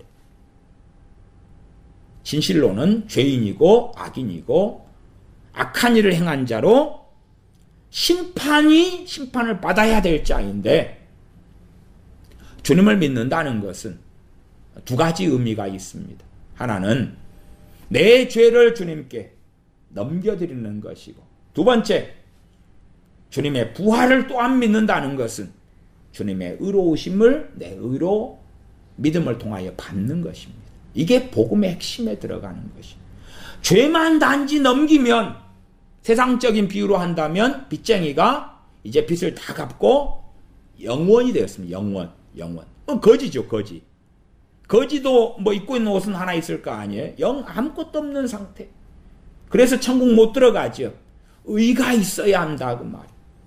주님을 믿는다는 것 안에는 두 가지가 있다 그 말이에요. 거기에서 주님의 죽으심과 부활이 있습니다. 십자가와 부활이 있어요. 주님을 믿는다는 것 안에 무엇을 믿느냐? 첫 번째, 내 죄를 주님께서 짊어지셨다. 십자가로 짊어지셨다. 두 번째, 나의 의, 내 의가 주님께서 되어주셨다. 주님의 의를 내게, 내 믿음을 통하여 내게 부여해 주셨다. 부여해 주셨다. 그래서 선한 일을 행한 자는 생명의 부활로는 구약이든 신약이든 진리입니다. 불변하는 진리예요. 이게 불변하는 진리. 그런데 어떻게 선한 일을 행하지 않은 우리가 영생을 얻으며 구원을 받느냐 그 말이죠. 그 출발점이에요. 그게 첫 번째 구원에 대한 이야기입니다. 두 번째는 믿는 자가, 두 번째 설명은 야고보서와 연관됩니다. 믿는 자가 세상 사람보다 더 악하게 산다. 너희는 소금과 빛이라 했는데 소금과 빛은 고사하고 나 예수님 믿으니까 내 개떡같이 살아도 천국 갈 거야. 그런 말씀에서 디도서 말씀 등에 행위로 주님을 부인하는 것이 나와 있습니다. 주님을 부인하는 것이 크게 두 가지지요. 입으로 부인하는 것과 두 번째는 행위로 부인하는 것. 행위로 부인하는 것. 실제로 그러한 많은 사람들이 있습니다. 그래서 주님을 부인한지도 모르는 부인한 많은 사람들. 그러나 그런 사람들이라 할지라도 대다수는 구원받을 수 있습니다. 뭐함으로요? 다시 주님 믿고 다시 회개하고 주님을 믿음으로. 그렇기 때문에 복음의 기본적인 것을 다시금 전하는 것입니다. 29절에 대한 이야기는 짧게 설명했습니다. 쭉 넘어가서 39절로 가겠습니다. 너희가 성경에서 영생을 얻는 줄 생각하고 성경을 상고하거니와 이 성경이 곧 내게 대하여 증거하는 것이로다. 여기 성경 구약 성경이었지요. 성경에서 영생을 얻는 줄 생각하고 성경을 상고한다. 이것은 주님께서 사실이라고 인정하시는 거예요. 성경에서 영생을 얻는 게 사실이라는 거예요. 그런데 이 사실에 더 깊은 숨어 있는 것이 성경의 핵심은 구약성경의 핵심도 예수 그리스도 주님이시고 그 주님에게서 영생을 얻는다 그 말이 되는 거지요. 40절 그러나 너희가 영생을 얻기 위하여 내게 오기를 원하지 아니하는도다. 영생을 얻으려면 누구에게 가면 된다고요? 주님에게. 주님께서 내게로 오라 그러시는 거예요. 내게로 오라는 것이 주님을 믿으라는 것과 사실상 함께 사용되는 것입니다. 당시에 주님께서 사람 몸을 입고 팔레스틴에 오셨기 때문에 주님께 나와야 되지요. 나와야 돼. 그러나 그것은 행함이 아니라 주님을 믿는 것을 또한 이야기하는 것이 맞습니다. 41절입니다. 나는 사람에게 영광을 취하지 아니하노라. 다만 하나님을 사랑하는 것이 너희 속에 없음을 알았노라. 하나님을 사랑하면 주님을 사랑하게 된다 그 말이에요. 간단한 논리예요. 유대인들이 하나님을 사랑합니다 했는데 주님은 안 믿은 많은 사람이 있었습니다. 자기 땅에 오매 자기 백성 영접지 아니하더니 사실상은 주님을 믿지 않고 주님께 나오지 않았다는 것은 당시 유대인들로 하면 하나님을 사랑한다고 하지만 다 거짓말이었다. 다 거짓말이었다. 43절 나는 내 아버지의 이름으로 왔음에 때로는 주님 자신의 이름을 드러내셨지만 그것은 아버지의 뜻이었기 때문에 그렇고 아버지의 이름으로 왔다. 성령님은 누구의 이름으로 오셨습니까? 주님의 이름, 아들의 이름으로, 때론 아버지와 아들의 이름으로 성령님 오셨다고 말씀합니다. 일반적으로는 주의 영, 그리스도의 영으로 행하심에 일하십니다. 그래서 아들의 영광, 내 영광을 성령님께서 알리실 것이다. 고 성령님에 대하여 주님은 설명하십니다. 43절 나는 내 아버지의 이름으로 왔음에 너희가 영접지 아니하나 만일 다른 사람이 자기 이름으로 오면 영접하리라. 자기 영광을 위해 자기를 드러내고 교주가 되고 내가 이렇게 위대하다. 심지어 내가 치유도 했더니 누가 치유되고 애언기도 했더니 무슨 일이 벌어지고 축복기도 했더니 어찌 되고 임파테이션 기도했더니 어찌 되고 내가 전도했더니 어떻게 되고 교회를 몇 개 세웠고 어쩌고 저쩌고 나는 이런 위대한 인물이다. 그게 자기 이름이죠. 자기 이름. 자기 이름. 그래서 사람들이 영접하는 거예요. 자기 이름. 자기 이름을 영접하는 거예요. 나는 이런 사람이야. 넘어가서 46절입니다. 모세를 믿었다면 또 나를 믿었으리니 이는 그가 내게 대하여 기록하였음이니라. 모세가 누구 이야기합니까? 또 다른 나와 같은 선지자 하나를 하나님께서 보내실 것이다. 신명기에 말씀하지요. 47절 그러나 그의 글도 믿지 아니하거든 어찌 내 말을 믿겠느냐. 믿음에 대한 말씀을 계속하고 계십니다. 믿음으로 얻는 구원에 대한 이야기. 믿음에 대한 말씀을 계속해요. 40절 다시 읽고 말씀 마감합니다. 그러나 너희가 영생을 얻기 위하여 내게 오기를 원하지 아니하는도다. 우리 주님으로 인하여 영생을 얻습니다.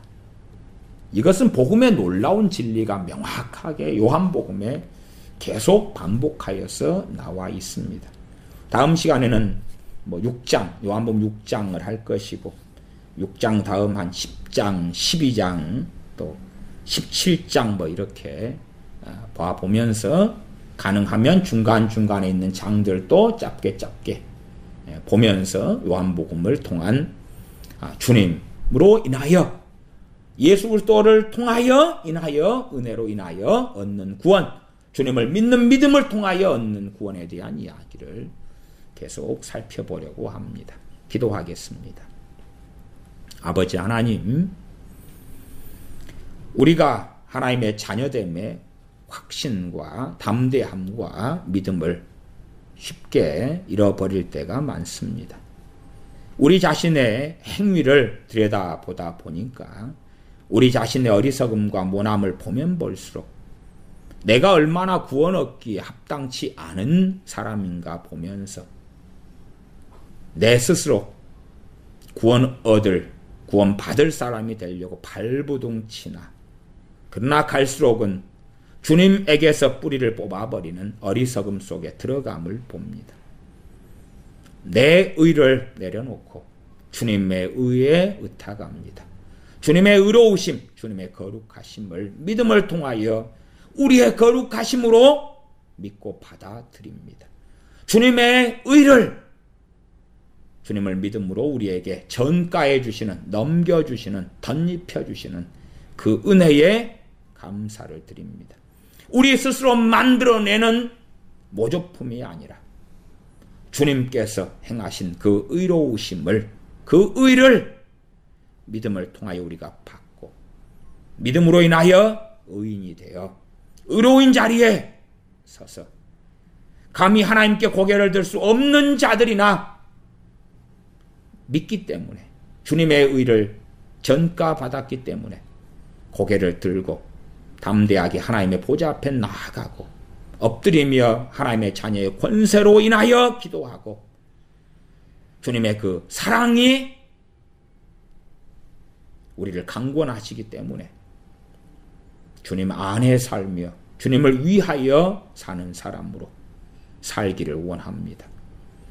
구원받은 사람, 거듭난 사람, 하나님의 백성된 사람, 하나님의 택하심 받은 사람, 주님을 믿음으로 그런 사람이 된 것에 대하여 감사를 드리오며 가장 기본적인 복음과 믿음의 뿌리가 흔들려서 어리석은 사람들이 되지 아니하도록 다시금 구원에 있어서 믿음에 있어서 확증하는 우리가 되게 하여 주시옵소서.